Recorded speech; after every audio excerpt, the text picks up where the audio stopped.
Okay, good morning. This is the August monthly meeting of the Troy Community Land Bank. I'll call the roll of board members.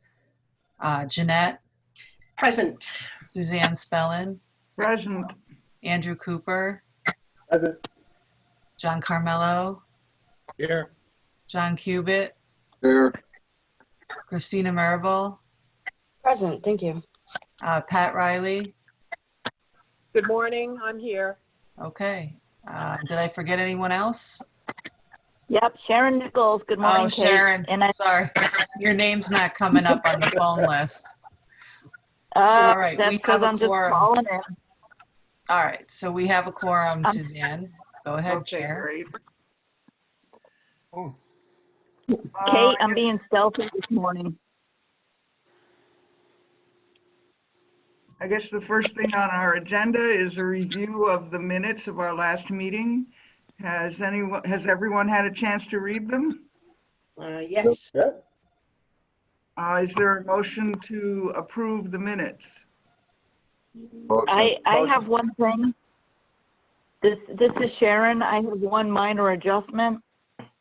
Under Okay. the committee, under the treasurer's report, they're trying to combine mine and Jeanette's name again. So it says Treasurer Nicholson instead of Treasurer Nichols.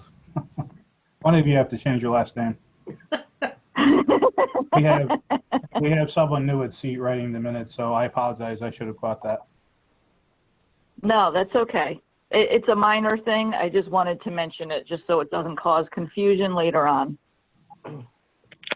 Just for the record, Brian Barker is here. Yes, good morning, everyone. Good morning. Good morning. Okay, is that minor enough that we don't have to do any kind of official changing? The typo on the name? Yeah, you can just say we're going to correct it and approve them like that, sure. Okay. So is there a motion to approve the meeting minutes with the correction of Sharon Nichols' name? I'll make a motion. Jeanette. A second? I'll second it, Brian. Okay. All in favor? Aye. Any against? Okay, motion is carried. Next on our list is the committee reports. I guess we can start with the financial committee. Okay, good morning, everyone. This is Sharon. So Finance Committee had a meeting yesterday, and I'll give you the highlights of that. Basically, if you take a look at the balance sheet, that you had financial statements attached to your email. I'll do a quick run through there. If you take a look at the balance sheet, the bank accounts look dreadful as of July 31st. A total of like $13,000. And I believe yesterday, Tony said it got even a little bit lower than that before it got better. We have recently received a significant disbursement from Tanya. Tony got that pushed through, approved. So our checking balance as of yesterday's meeting, I believe he said, was about $270,000. So woohoo, we're back. we've got some money. So so when you look at that cash as of July 31st, I know it looks god awful, but thank God it is better now. We seem to be through the worst of our cash flow crunch. We don't expect at this point to be having any issues anytime in the near future. So so that's a good thing. That's a very good thing. We seem to be through the woods on that. Let's see. Part of what we needed to do was we did need to take a draw on our Pioneer Bank line of credit. So you'll see that on page 2 of the financial statements under long-term liabilities. You'll also see under current liabilities, there's a negative deferred revenue amount.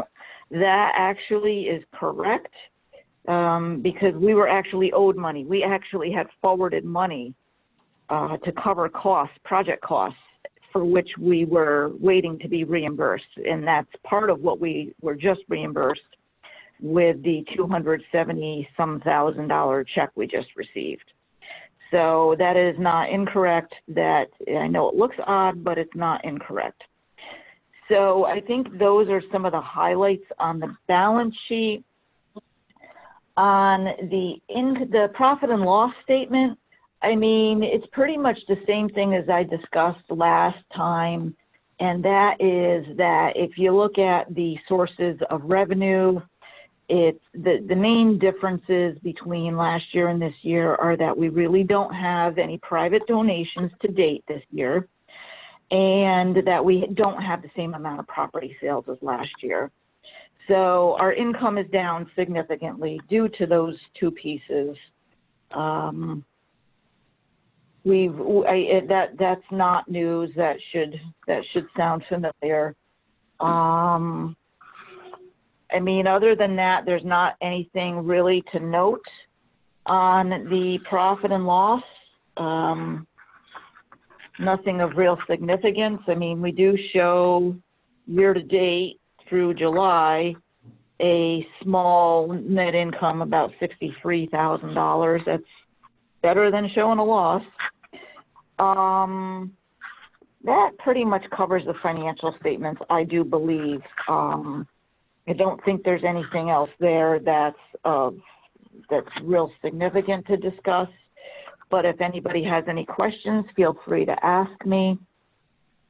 This is Suzanne. I have a question. Regarding the Pioneer Bank loan, how do we pay that back, in lump sum or in monthly payments, or what? We Tony, would, yeah, go ahead, thank you. 791 River Street is sold, we would pay it back at that time. Okay. If it takes a while to sell, then it would convert into a mortgage. Okay. I don't remember what the timeline is before it would have to convert to a mortgage. Okay. Well, hopefully soon. Yeah, so it's been interest only so far that we've been paying. Okay. Good question, though. Thank you. Let's see. We talked about cash flow a little bit. We're in much better shape right now as we speak, even though it doesn't show on the July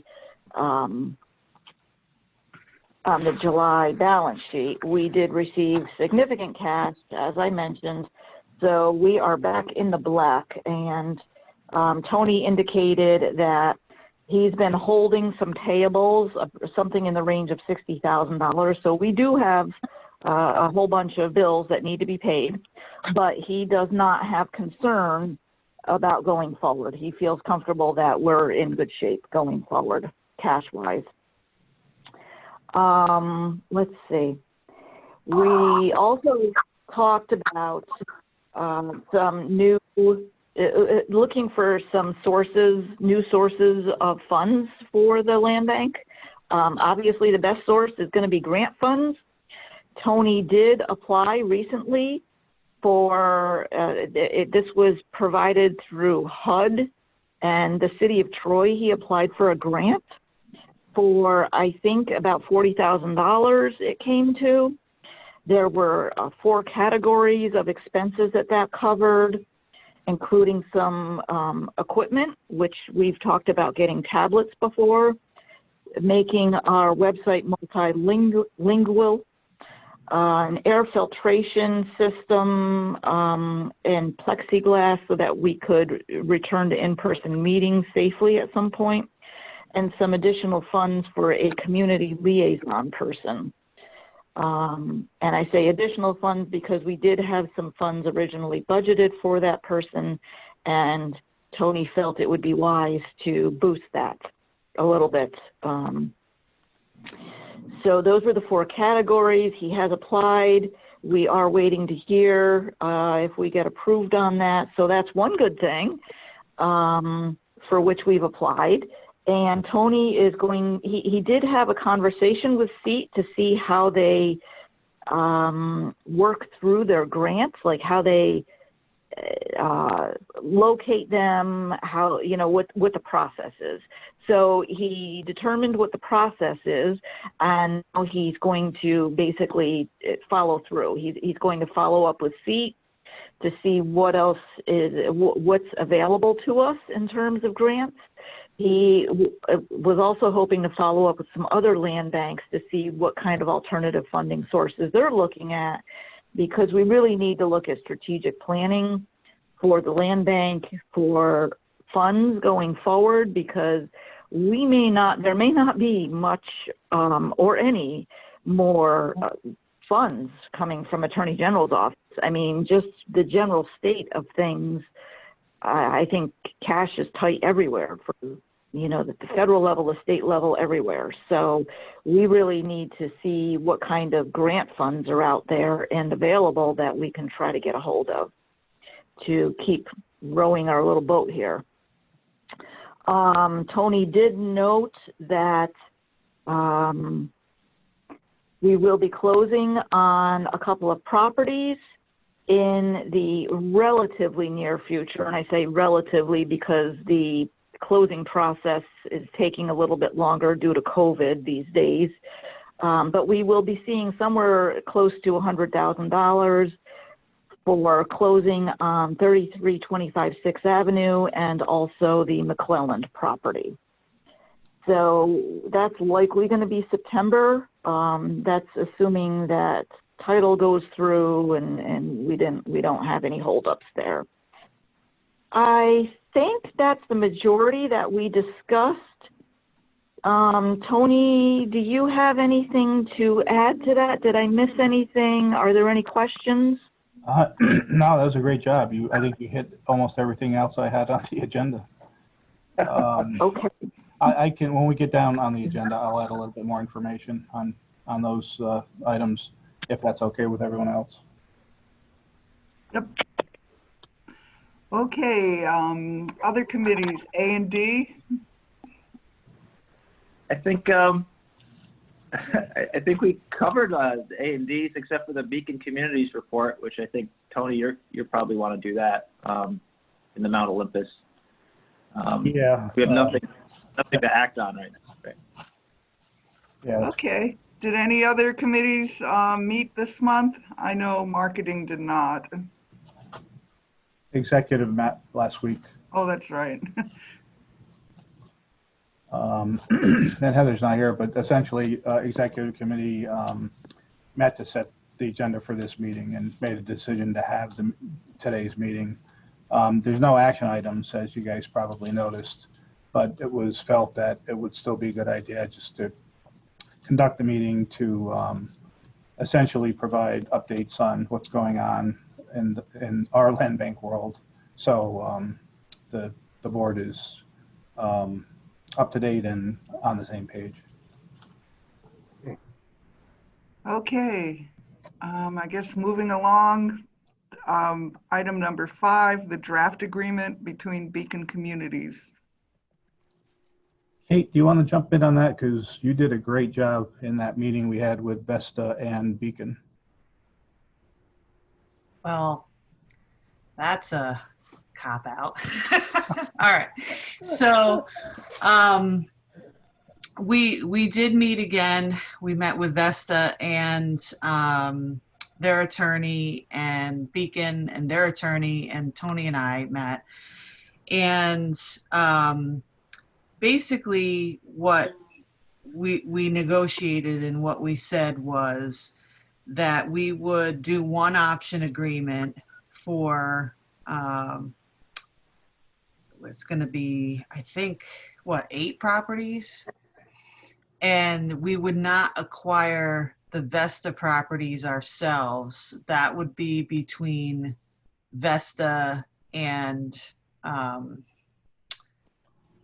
Beacon, because what it was starting to look like, which is typical of these deals, and I've worked with these folks before, Beacon doesn't want to have necessarily any skin in the game, and they just want options on everything. And the reality was, if Vesta needed to, and it seems like they want to sell their properties right away because, like us, they're cash strapped. There wouldn't be enough in our funds to purchase all of the properties Beacon needs.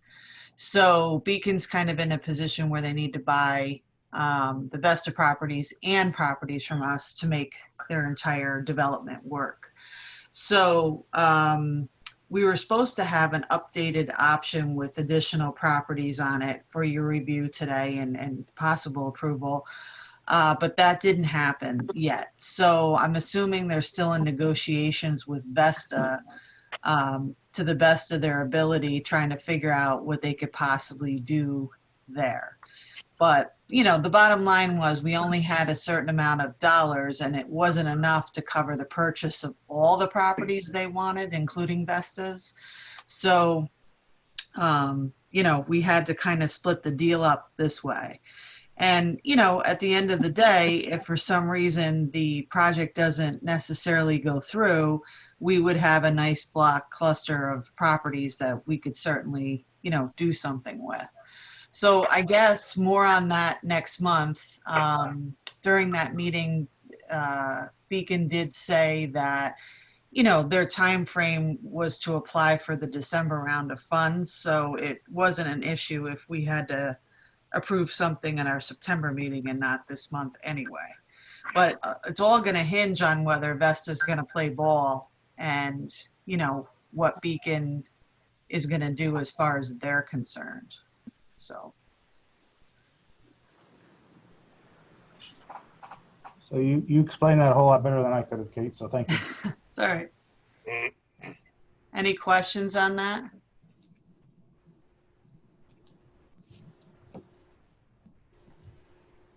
Okay, number 6, I know Sharon spoke about the COVID-19 grant application. Tony, any more details? Yeah, just a little bit more detail. So I've applied for $34,796 for 4 grant categories. One is business retention grant. I've requested $4,796, and that's for air cleaners in the conference room here in Heather's office when it's used for committee meetings. So air cleaners, a larger table so people can be spread further apart, and plexiglass dividers. Also applied for HVAC upgrades to 791 River Street, 11 Winnie Avenue, and 54 Fifth. And those upgrades essentially are adding ultraviolet disinfection and HEPA MERV 13 filters, which I've learned a little bit about. And the total cost of that would be $10,960. I've requested $10,000 of that from the grant from the city. Category 3 is new technologies, and for that I'm requesting 12 tablets, which goes back to Suzanne's really good suggestion back in February before the pandemic hit, which I wish I acted on sooner. A new laptop. Mine is crashing for lack of memory, especially now that we're using a lot of video. Upgrades to our media server for the same reason. We need more memory. And looking into, asking for funding for transcription and translation software or services. And the last category, which Aaron mentioned, job creation category, requesting $10,000 to add to the budget for the community liaison position that I'll talk about later on the agenda. So the city, the original deadline was like 2 Fridays ago. The city extended it to this Friday. Our application is already in. This is not really a competitive application. It's kind of like the PPP grant whereby if you get an application in and what you're asking for is eligible, then you get the grant if there's still money left. And the city is pretty much indicated there's plenty of money. So I'm pretty optimistic about the grant, but we'll see. So that grant would cover everything? Well, virtually everything. I think we would end up having to pony up like $1,800, but we'd be getting $34,000 in funding. Okay, cool. Yeah. When will they let you know? You know, I don't know. They're looking at the applications. They started looking at them this week. I'd have to put a call into Carolyn at City Hall to ask her. And I'll do that. Okay, any other discussion on this issue? This is Sharon. I just want to say, Tony, I like the return on investment there. Yeah, it's pretty rare for us. It'd be great if we get it. Those are all great things to spend some money on. Well, if they're eligible, then we should be in really good shape. So I can just see us sitting in our little plexiglass cubicles. Okay, moving on to the next item, the donation of property on Mount Olympus. yeah, this is a really quick report. A&D discussed someone offered to donate 2/3 of Mount Olympus, which, if anyone's familiar, for those who are not familiar with Mount Olympus, it's a shale outcropping that's just south of North Street, along Fifth Avenue, along the east side of Fifth Avenue. Someone wanted to donate that to us. A&D was interested, but they wanted the owner to do a phase 1 environmental study, and the owner isn't willing to do that, and they would rather just not pay the taxes and have the city take the property. So that's how it landed. They essentially withdrew their donation offer.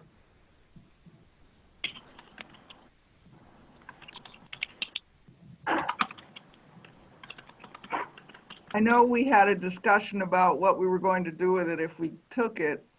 I guess that's a long discussion for another time. Or when do we have to figure out if we're going to get it or not? We're not going to get it. Yeah, no, the owner isn't willing to pay for the environmental study. Okay. And they said that they would rather just not pay the taxes and have the city take it back. Oh, so they're rescinding their offer to us? Well, I guess they didn't formally rescind it. They essentially just said they're not going to pay for the environmental study. So I suppose if the board wanted this property without that study, you know, they would. I think they probably would still do the donation. Well, here's a thought that I had, and I didn't want to go there. If you really didn't want the property, it would kind of be a useless conversation. But you could form, because we're allowed to, a wholly owned subsidiary of the land bank that's a holding company for potentially problem pieces of property. So that insulates the land bank as an organization from any claims for, you know, environmental stuff, that kind of stuff. But if you took it in a wholly owned subsidiary, you obviously would want a plan for it, or at least have some money to be able to program, you know, what you want to do there. If you wanted to clean it up for a park, you know, that kind of a thing. So I think, you know, there's a way to definitely take it and without an environmental study, you know, but again, you know, that entity would have the liability, and you would have to, you know, if you did your own study, you'd have to remediate. So, you know, it's two different, questions. One, do you want it? And if you want it, we could put it in something like that. And then two, you better make for darn sure we have the cash to do a program on it, because if it involves cleanup, that could get expensive. So I think the analysis really is, let's say you had cash and you leveled it or cleaned it up and it was green space or whatever the case may be. Do you consider that a contribution to the city of Troy taking care of that parcel? Just some thoughts.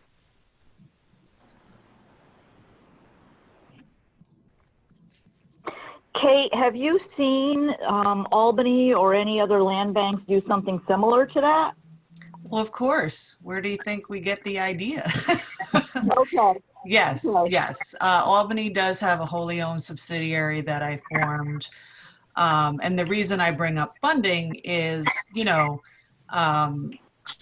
and by the way, there's also, not to further complicate this, but there's a way to enter into agreements with DEC and different things that would hold us harmless in the chain of title while we clean up the property. But that begs the question, do we have the money to program that property? I think that's more of this land bank's issue than necessarily, taking a contaminated property is, can you do something with it? Do you have the funds?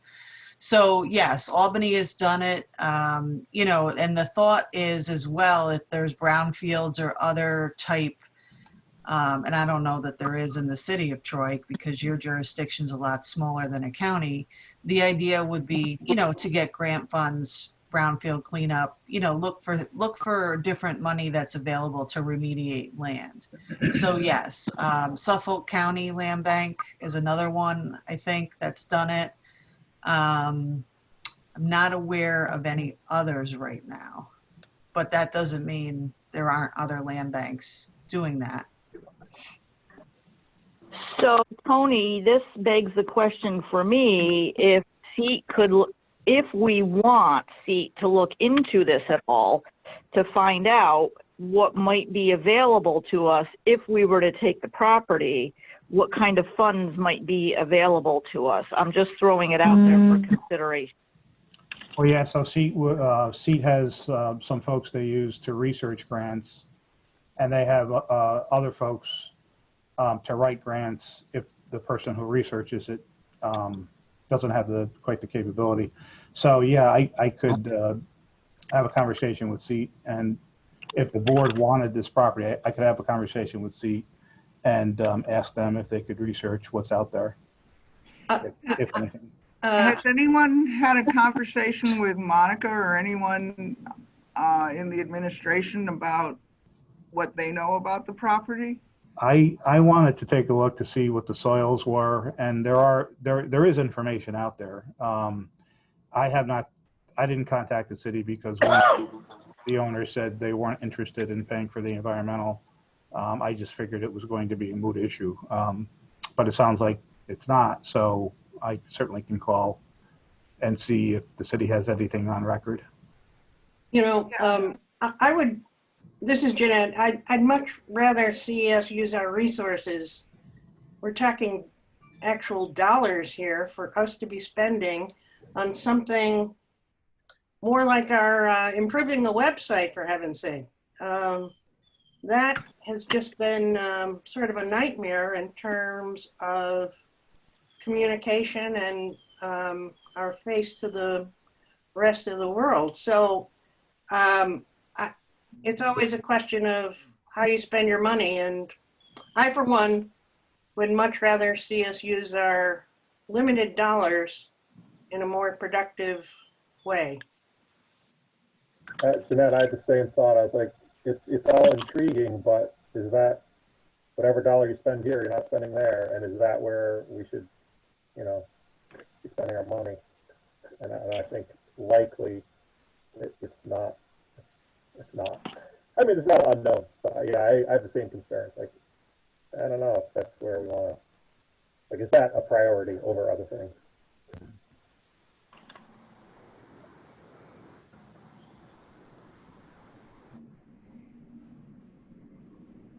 Well, I find the idea intriguing, and if, Tony, if you don't have time to call Monica, I could do that. I don't want us to spend any money that we don't have to spend or take something that we can't afford, but I'd like to know more about it. Well, I can certainly touch base with Monica. You know, I'm not a proponent. I'm not for or against this. I'm just putting it out there. But my feeling is this is a shale outcropping. I doubt it's ever been developed. So my gut feeling is there's a very low risk of any kind of environmental issue there. There might be in areas surrounding it, but the bottom line is checking with the city to see if they have information would shed more light on it. Having said that, it sounds like we've got a split board, so I'm not sure. I'm happy to call Monica if the board would like me to dig into this a little further. But if the board doesn't want this property regardless, then it would seem to be a waste of time. So No kidding. I think I need to see some smoke signals.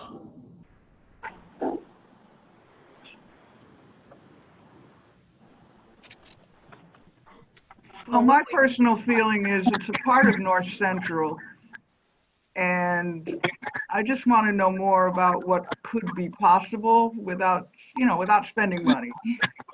But because it is a part of North Central, and you know, I just think we should find out more.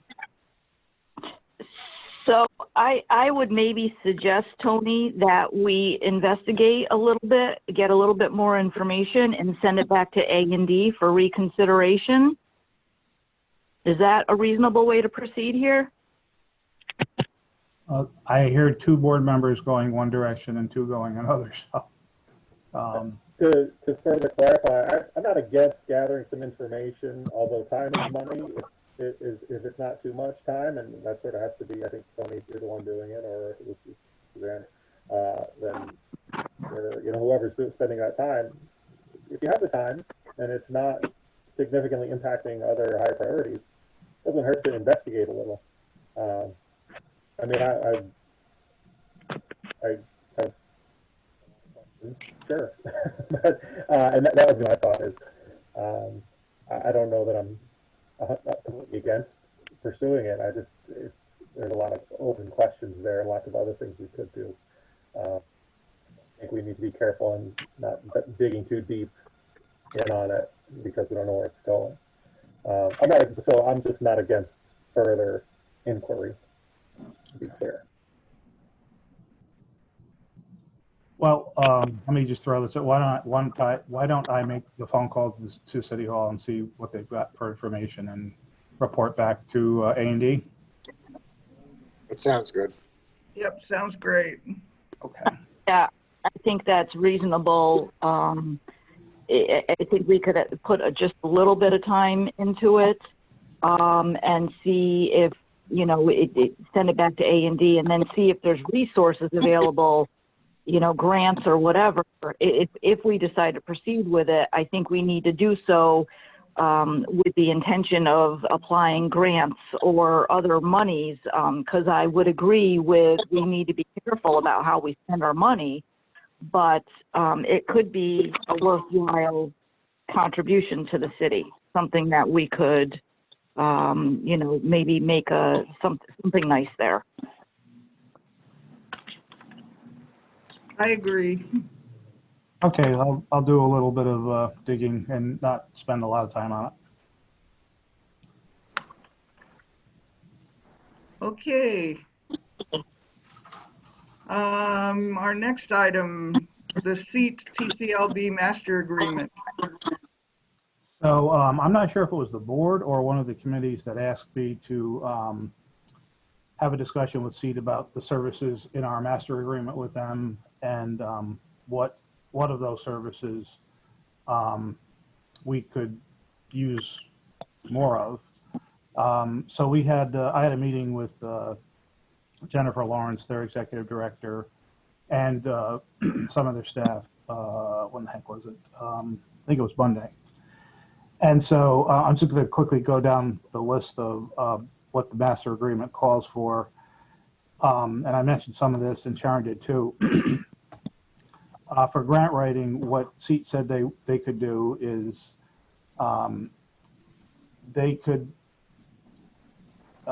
get grant research done for us.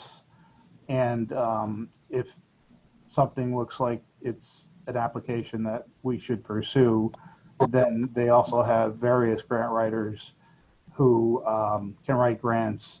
And I guess it depends on the type of grant it is as to who the assigned grant writer would be. So, so that was good to hear. For administrative support, they have been providing the minutes. Nicole was doing those, but she's left seat. So now Kamali is doing those, and she did the board minutes for this meeting, or for the July meeting. I talked to them about our website, and they said that they rebuilt their website because they also were having issues. And the cost for the complete rebuild was $3,000 to $4,000. And Jennifer said that it's working much better than what they had before. So, you know, I am so frustrated with the website, and I know others are as well. You know, so I asked Jennifer to take a look at the RFP that I had drafted to see, you know, what SEAT could do with it in terms of the folks they used before. They use Capital District Digital. So I'm waiting to hear back from her on that, but that sounds like it could be pretty promising. The website is just such a disaster. I can post files to the website, but I can't see them to post to different parts of the website. So that's a new problem that developed this week or late last week. Over the weekend, I went through and deleted 6 pages of, you know, just absolute spam garbage.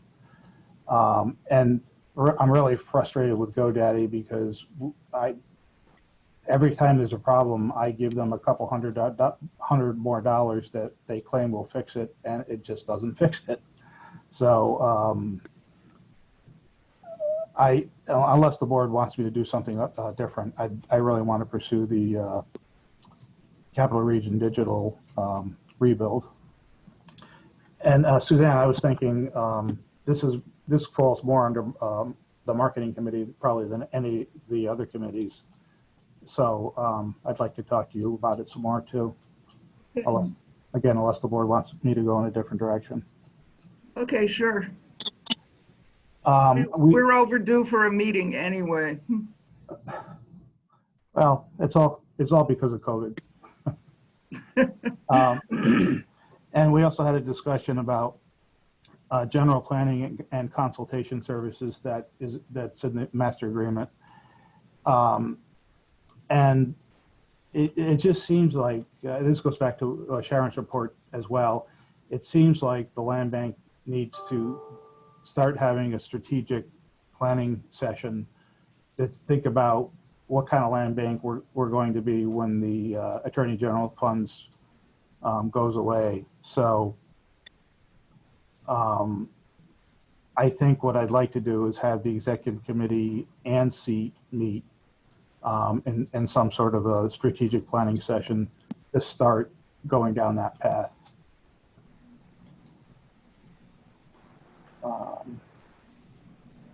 So in the other services, they're just providing preliminary construction cost estimates. They provided those when we pursued and obtained those 5 properties from the last tax foreclosure round. And of course, construction management, they helped with that as well. So that's a summary of my conversation with SEAT. Does that involve us paying them more money than we pay them now? We're contracted with them to pay up to $70,000 per year So that conversation doesn't change anything. The agreement is still what it is. Okay, They have billable rates for different, for different services. But yeah, so the agreement doesn't change. It was just a conversation about, I guess we could spend more money if we use more services. That's pretty logical. But the black and white of the agreement doesn't change at all. If that answers your question, Suzanne. yes, thank you. Okay. Okay, any other discussion on this? Okay, I guess, Tony, you've explained the website status, so we don't Yeah. have to. Yeah. Thanks for being my relief valve on that. Okay, and the community liaison, any other discussion of that? What do we want this person to do specifically? Well, that's one of the reasons I had it on the agenda was originally this was going to be a position where the community liaison would get the land bank to have better communications with other not-for-profits in the city and the region. But with the round 4.2 mandates, and also with what the public authority, the ABO is heading towards, there's really going to be a bigger role for this position in terms of, sorry, my brain's, I've got like 3 hours of sleep last night, so I'm not quite here. The position would also be targeting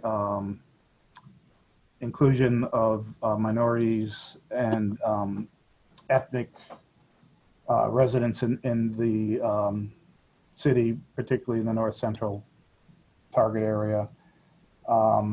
There's a requirement to track the income and the diversity of people we sell property to. So I'm seeing this person as taking that on.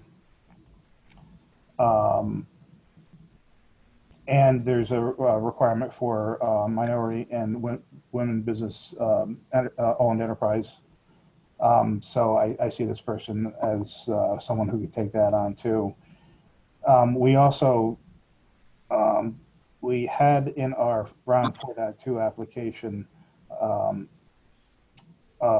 an initiative to do an inventory of what services community-based organizations are providing in the region. So services like education, grant assistance, loans, those types of things. This person would probably create that inventory. And talking to SEAT, actually this community liaison position was the idea of Jennifer Lawrence at SEAT. So when I had my conversation with them earlier this week, we started to think about, well, is this one person or is this two persons? Is this full-time? Is this part-time?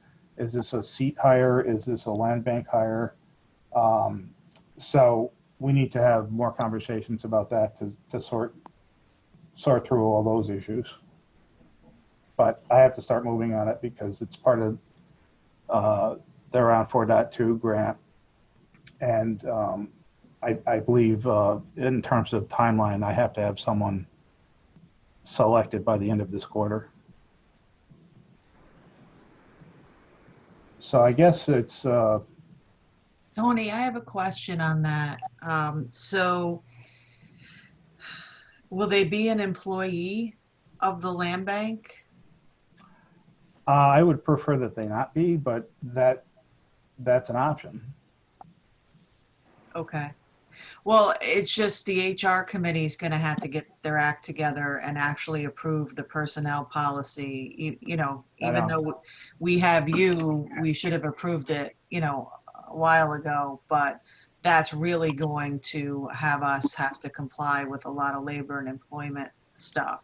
I know, Kate, and that's why I prefer not to. When we originally envisioned this, it was going to be someone that seat would find, and it would be a seat employee. And, you know, that may still be where it lands. And my guess is that's probably where it will land. But Okay. we're just kind of in the middle of the conversation, and it's a work in progress. So, I just wanted to bring the board up to speed on it because right now it's rather fuzzy and it needs to get defined sooner than later. Is So the, would this sorry, be, Sharon. oh, I'm sorry, I'm interrupting somebody. All right, I'll go. This is Andrew. So the requirement is that we have a person, not that we accomplish something. Hang on, I gotta, Like just from the way this discussion has gone, it sounds like our requirement is that we say, yeah, this person is doing that work instead of showing that we are tracking the race and ethnicity and whatever other characteristics of purchasers, and that we are developing a list of resources. That seems a little unusual to me. However, it is, but I just wanted to clarify that. So this really is having this person tackle a number of the initiatives that come with the Round 4.2 money. And that's also one of the reasons why I asked for an additional $10,000 from the city. sorry, I'm at work. Oh.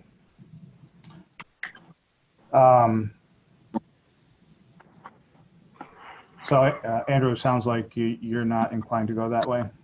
I'm not taking a position on it. I mean, in my opinion, it's a poorly written requirement. The requirement should be the deliverable, at least in the terms that we use. Like, we need to provide those resources to the community. We need to be tracking the information. Sure, that sounds like, that's great. But to say the requirement is you have to hire a person and tell us the person is doing it. Okay, yeah, I mean, someone needs to do it.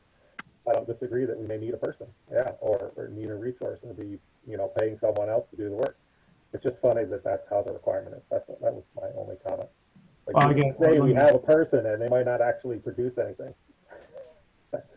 Which can be a problem. Well, these are deliverables that we're required to, provide. So my thinking was that this person could take those on. So the community liaison person was originally tagged with just getting the land bank to have a clear line of communication with other not-for-profits in the region and in the city. And there were a few other tasks assigned with that. But after looking at what came back in the award, it just seemed like, well, this person could probably do more than what we originally were thinking.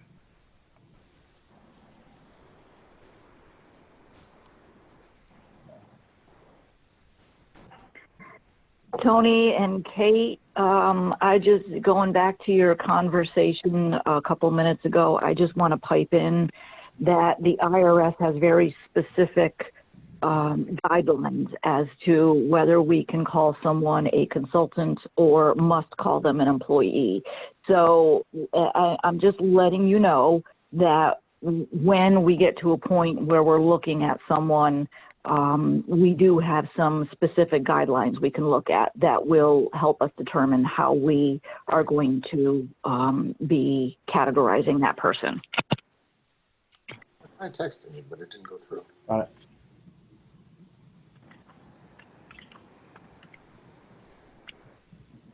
Okay, so what happens next? The conversation with SEAT and then a search or an ad or something to find somebody? Yeah, I mean, a job description would have to be developed, but that can only happen after we discuss this a little bit further with SEAT, and obviously the hiring committee would have to be involved in this. Right. You know, again, this is, I just wanted to report on this because it's a fuzzy thing right now, and I wanted the board to know what the status was. Okay, well, when you need the hiring committee, let us know. Okay. You know, we can certainly sit at the table with you and Seat or somebody, you know, one of us or two of us can. Yeah, that's what I was thinking.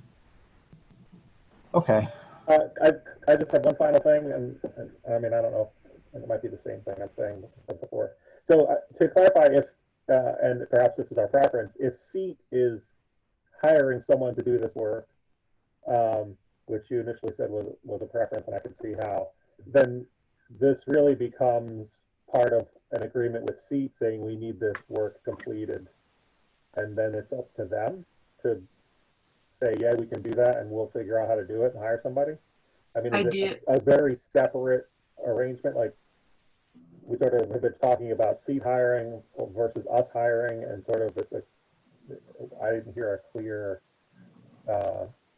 delimitation there. But really, if SEAT's going to do this work, then they're just going to, it's just an agreement, right, with them and us saying, yeah, we'll do this.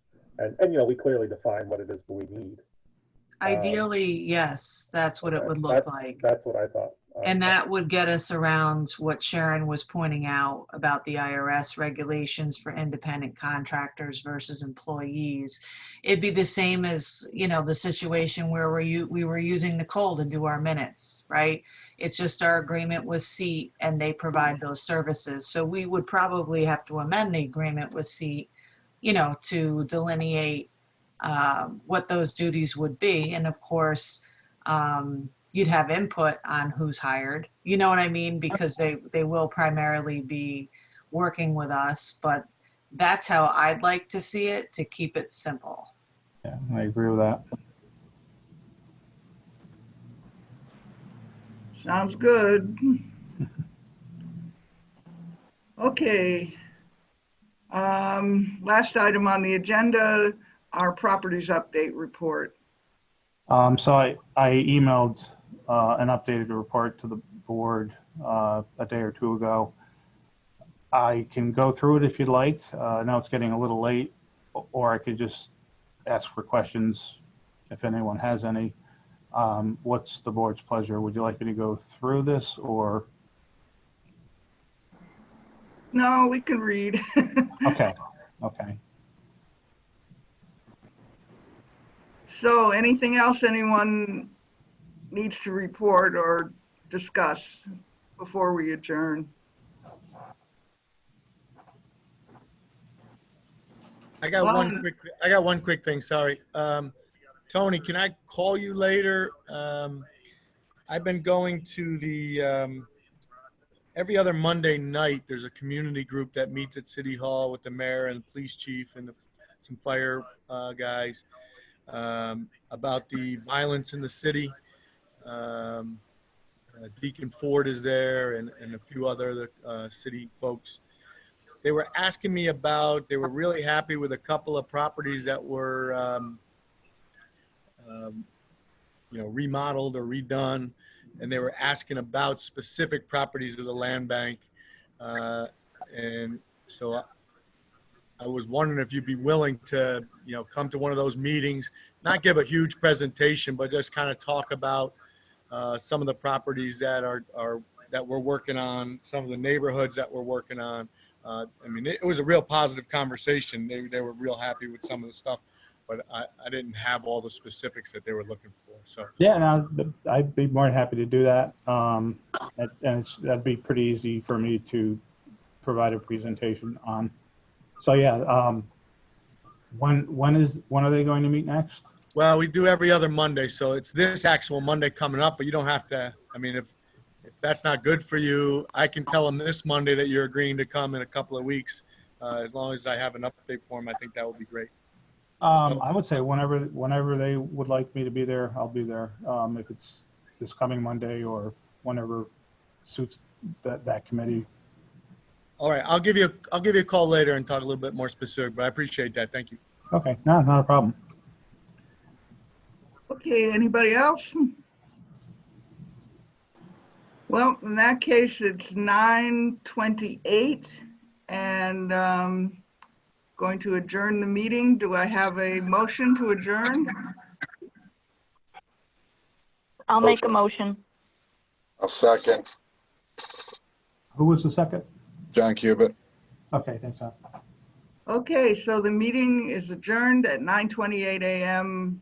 on August 19th, 2020. Thanks, everybody. Hey, everybody. Everybody. Thank you. Bye-bye.